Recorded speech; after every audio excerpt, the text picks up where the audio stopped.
can't see the teleprompter till you sit down.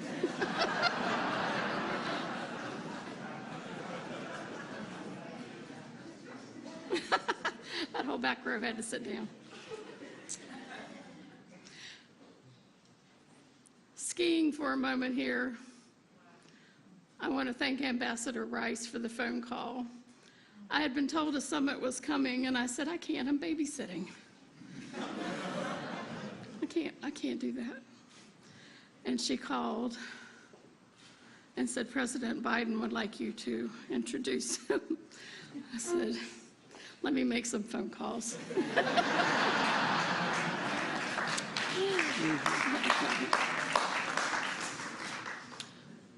On August 12th, 2017, I became a member of a club that reaches across all races, genders, and ages. And as my dear friend Dawn Collins points out, it's a club no one wants to belong to. The families of Matthew Shepard, James Byrd, Khalid Jabara, and Second Lieutenant Richard Collins III were already members. My membership was sealed in Charlottesville, Virginia, when a car drove into a crowd of counter-protesters.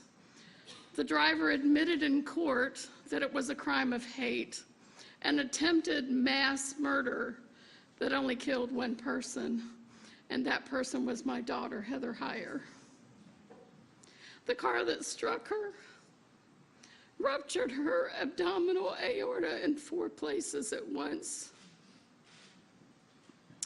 She was a paralegal and a waitress, unknown to anyone outside her family, friends, co-workers, and clients. Her murder resonated around the world, but the hate did not begin nor end there. White supremacist organizers had worked for months that year to create a culture of hate and dissonance with numerous rallies, marches, and visits in Charlottesville. In October 2017, another torch rally was held by some of the same organizers in that town.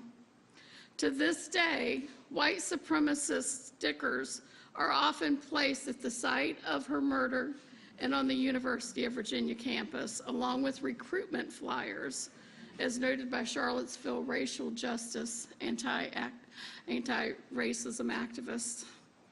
Some of these same groups have also been active in Washington, D.C., Idaho, California, and more.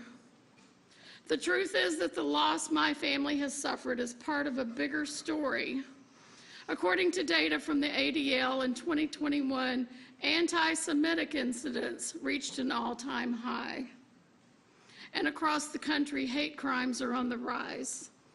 And while my daughter's death received so much national and international attention, all too often these hateful attacks are committed against people of color with unacceptably little public attention.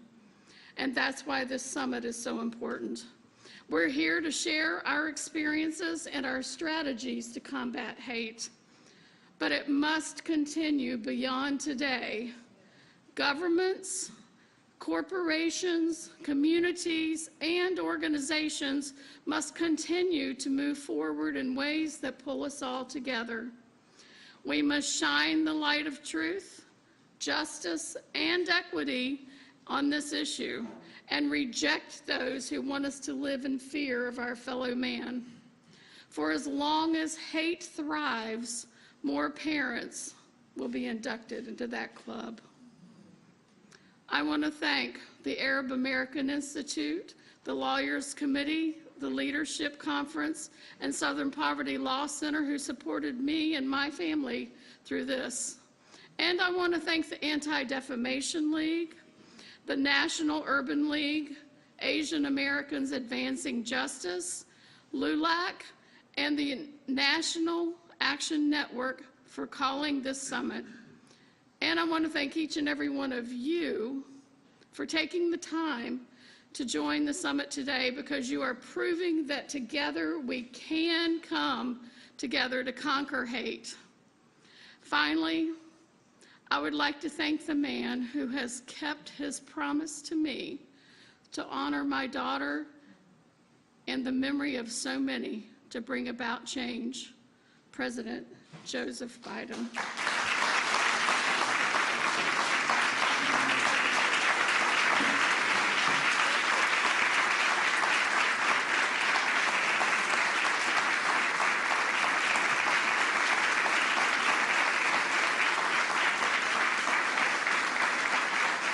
Thank you, Susan.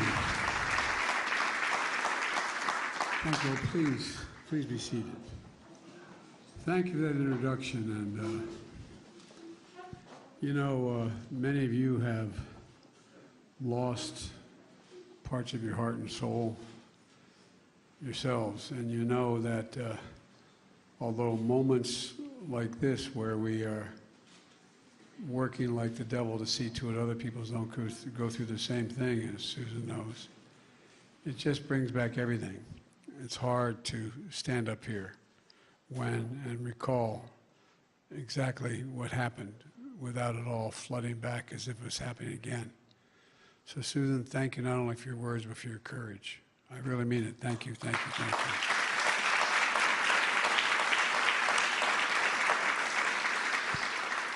Through your pain, you found purpose worthy of a life that Heather lived, and purpose to help us stand united as she did. And that's why so many of you have done for so long in your own way as survivors, hate-filled violence, family victims, allies and advocates, mayors, community leaders, members of Congress. Your presence is a testament to the truth that we must and we can come together regardless of our backgrounds, our beliefs. We have to stand united against hate-fueled violence because it's real. You know it better than anyone. To affirm that an attack on one group of us is literally an attack on all of us. I sincerely appreciate all of you joining this first of its kind summit held here in the White House, and I want to thank Anna Navarro and Lisa Ling for participating, and I want to thank the civil rights organizations that called for such a summit after the evil came to Buffalo 4 months ago. The National Urban League, the Anti-Defamation League, the Asian American Advancing Justice, the League of United Latin American Citizens, the National Action Network. Jill and I, my wife Jill and I, and she's teaching, that's why she's not here, traveled to Buffalo to grieve with families and deliver a message from deep in our nation's soul. In America, evil will not win. It will not prevail. And white supremacists will not have the last word, and this venom and violence cannot be the story of our time. So we convene this summit to make clear what the story of our time must be. It has to be a story in which each and every one of us has a vital role to play, a story with this message from the White House. United, united, united we stand. Look, I decided to run for president, as Susan knows, after Charlottesville. Literally, not figuratively. I had no intention of running. I give you my word. I was teaching, and I thought that was the best thing for me to do, as Chris knows, my colleague from Delaware. But Charlottesville changed everything, because I believed our story is to unite as people, one nation and one America.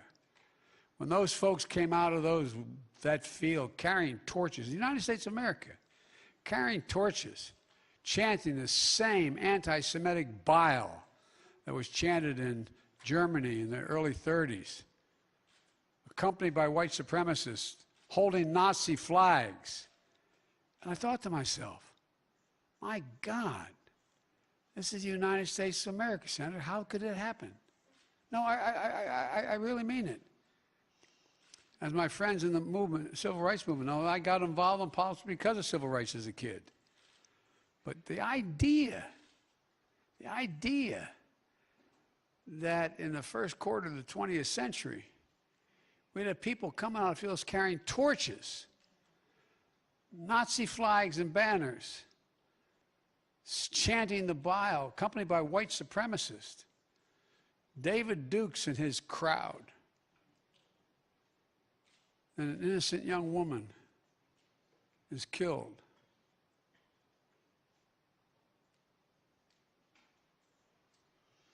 When the last guy was asked, what did he think? He said he thought there were some fine people on both sides. Look, folks, there are core values that should bring us together as Americans. One of them is standing together against hate, racism, bigotry, violence that have long haunted and plagued our nation. Another core value is standing united. For the enduring source of our strength is the idea of America. We're the most unique nation in the world. Every other nation is based on ethnicity, geography. In America, we're based on an idea. Literally, not figuratively, an idea. We hold these truths to be self-evident. All women and men are created equal, endowed by their Creator, etc. We've never lived up to that, but we never before walked away from it. We never walked away from it. That's why it's so important what you're doing. It's so important that we keep hollering. So important for people to know that's not who we are. You know, I do a lot of foreign travel in my business. I spend an awful lot of time, and I know virtually every head of state. When I went to the first G7 meeting in England of the largest democracies in the world, I sat down and I said, you know, I've heard me say this before, Rev. I said, America's back. You know what these leaders said around a small table with no press there? For how long? For how long? The combination of January the 6th, what they saw in Charlottesville, not America. Not who we are. The idea of America is guarantees that everyone is treated with dignity and equality. An idea that ensures an inclusive, multiracial democracy. An idea that we give no safe harbor, none, to hate. Well, we've never, as I said, fully lived up to the idea. We've never walked away from it before. Look, I'm not naive. Kamala and I traveled to Atlanta to grieve with Asian American residents. The violence against community rose during the pandemic. Too many people fearful just walking the streets in America. Jewish high holidays approach. Families will gather for reflection under the shadow of the rise of anti-Semitism just 4 years after the attack on the Tree of Life Synagogue in Pittsburgh, the deadliest act of anti-Semitism in our nation's history. This summer, 31 white supremacists in Idaho were stopped from unleashing hateful violence just before they reached a pride celebration, a threat following a record year of violence against transgender Americans. Today, with the fall semester starting, we're joined by presidents of historic black college and universities should be able to focus on providing the best experience possible for their students, but instead are having to worry about more bomb threats against their institutions. Too often, Native Americans, disabled Americans face harassment, discrimination, and violence and victimization. Unfortunately, such hate-fueled violence and threats are not new to America. There is a through line of hate, from massacres of indigenous people to the original sin of slavery, the terror of the Klan, to anti-immigration violence against the Irish, Italians, Chinese, Mexicans. So many others lace through our history. There's a through line of violence against religious groups: anti-Semitic, anti-Catholic, anti-Mormon, anti-Muslim, anti-Hindu, anti-Sikh. Look, folks, And that through line of hate never fully goes away. It only hides. If I said before, when I was chairman of the Judiciary Committee, I felt really good that I got the extension of the Voting Rights Act for over 25 years. I even got Strom Thurmond to vote for it. No, not a joke. And I thought, well, you know, hate can be defeated, but only hides. And when given any oxygen, it comes out from under the rocks. In the last few years, it's been given much too much oxygen in our politics, in our media, and on the internet. Too much hate, all for power and profit. That's the part where that's changed a little bit. It's about power and profit. Too much hate that's fueled extremist violence that's been allowed to fester and grow. You know, as a result, our very own intelligence agencies, in the United States of America have determined that domestic terrorism, rooted in white supremacy, is the greatest terrorist threat to our homeland today. I've been around a while. I never thought I'd hear that or say that. Enough. We need to say clearly and forcefully, white supremacy, all forms of hate fueled by violence have no place in America. Failure to call it out is complicity, my dad would say. If your silence is complicity, we can't remain silent. There's those who say we bring this up, we just divide the country. Bring it up, we silence it instead of remaining silent. For in silence, wounds deepen. We have to face the good, the bad, and the truth. That's what great nations do. And we're a great nation. So, we face at this moment, in my view, an inflection point. One of those moments that determine the shape of everything that's going to come after. Our great-grandchildren are going to look back and decide whether or not in this 2, 4, 6, 8-year period we stepped up. Because the world is changing. As the Irish poet said, all changed utterly. A terrible beauty has been born. We must choose to be a nation of hope, unity and optimism, or a nation of fear and division and hate.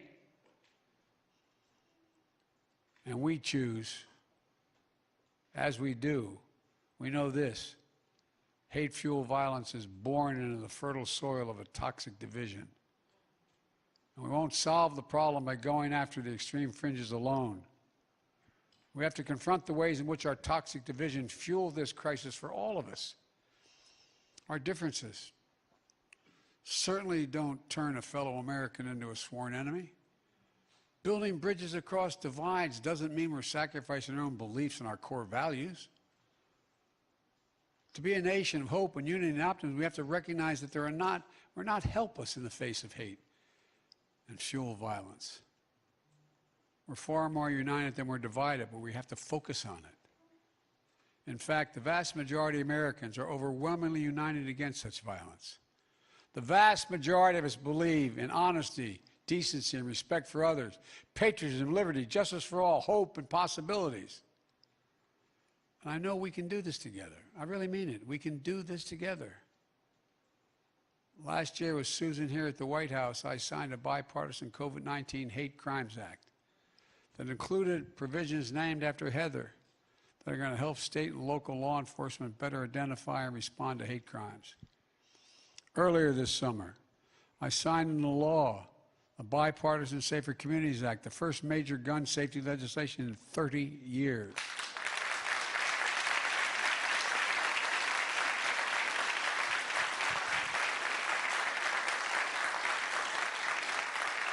And will help keep weapons out of the hands of people who engage in hate and rage and make them dangerous to themselves and others. And I'm going to say it again.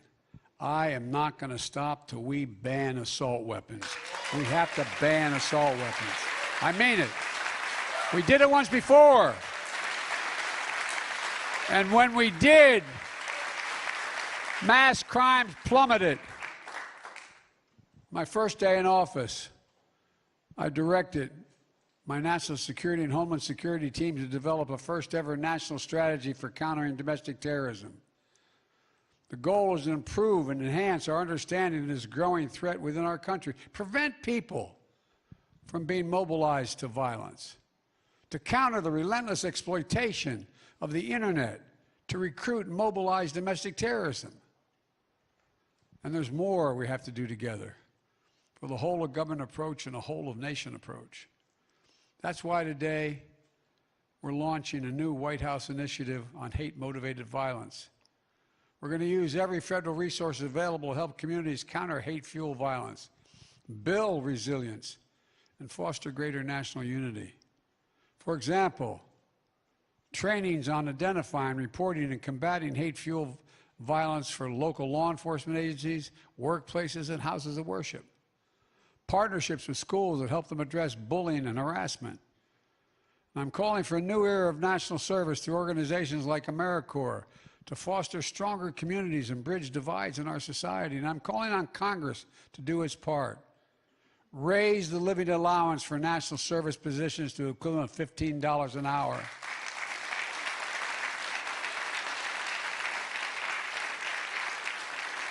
This would make national service an accessible pathway to success for more Americans of all backgrounds. Pass my budget, increase funding to protect nonprofits and houses of worship from hate-fueled violence.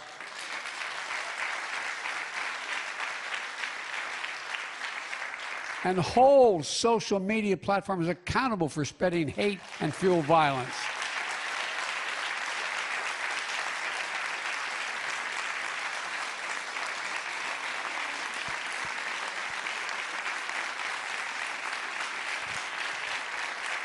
And I'm calling on Congress to get rid of special immunity for social media companies and impose much stronger transparency requirements on all of them.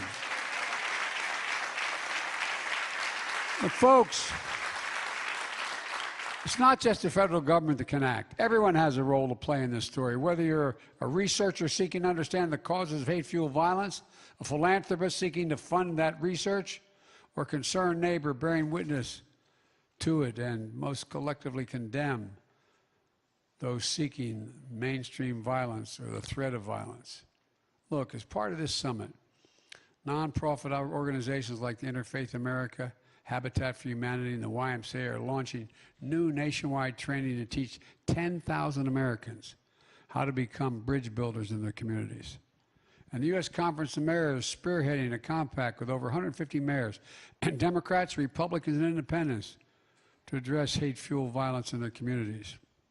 And today, a group of philanthropic leaders are announcing they'll mobilize $1 billion investment toward building a culture of respect, peace, and cooperation in our civic life. Folks, this is just the beginning. A new bipartisan initiative, Dignity.us, will take this nation and the national conversation we launched today on the road across all 50 states and the District of Columbia, territories, tribal lands, to listen and learn from the people doing this work and find ways to scale up the best ideas. Bipartisan Presidential Center, senior officials from prior Democrat and Republican administrations will all support this effort. We're also about to meet some local heroes as we're honoring the Uniters. 21 fellow Americans, pastors, rabbis, imams, building relationships across faiths, a police officer educating fellow law enforcement officers, a middle school student mobilizing her community, a filmmaker documenting the epidemic of missing and murdered indigenous people, and so many more who are taking a stand. That's what this summit is all about. We, the people, we have to stand united. We have to do more. Let me close where I started by thanking all of you, and two people in particular, Rana and Sodi is a brother of Balbari Singh Sodihai, one of the first American victims of post 9/11 hate crimes. On this day in 2001, with Ground Zero smoldering, he was targeted, shot, and killed at work in Arizona by a white supremacist.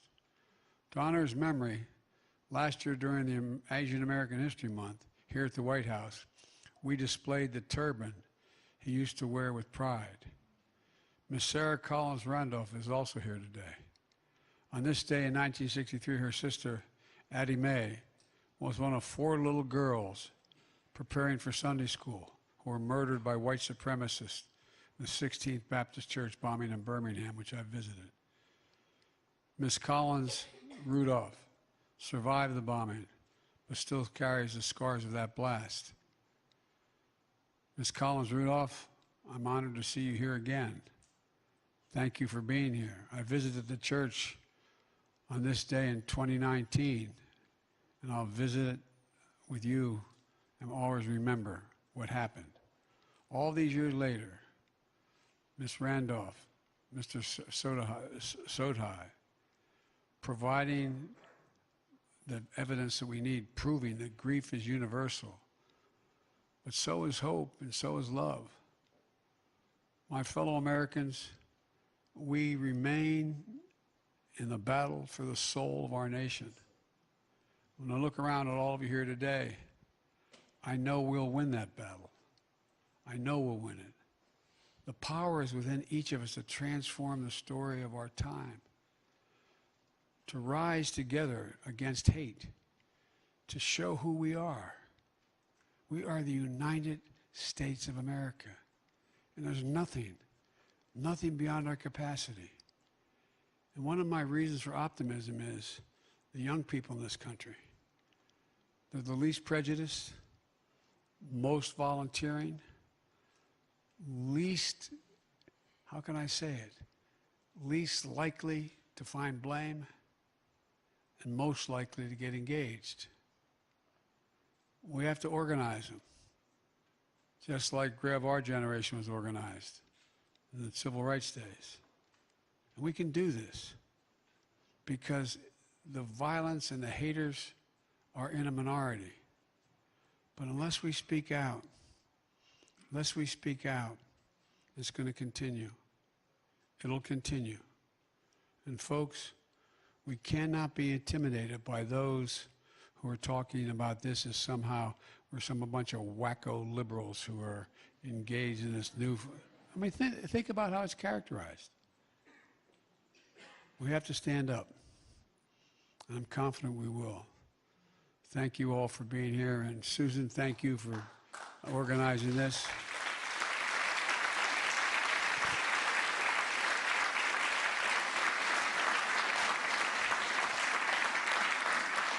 And I've said many times, every time I'd walk out of my Grandpa Finnegan's house, he'd yell, "Joey, keep the faith." My grandmother, "No, Joey, spread it. Let's go spread the faith." Thank you, thank you, thank you.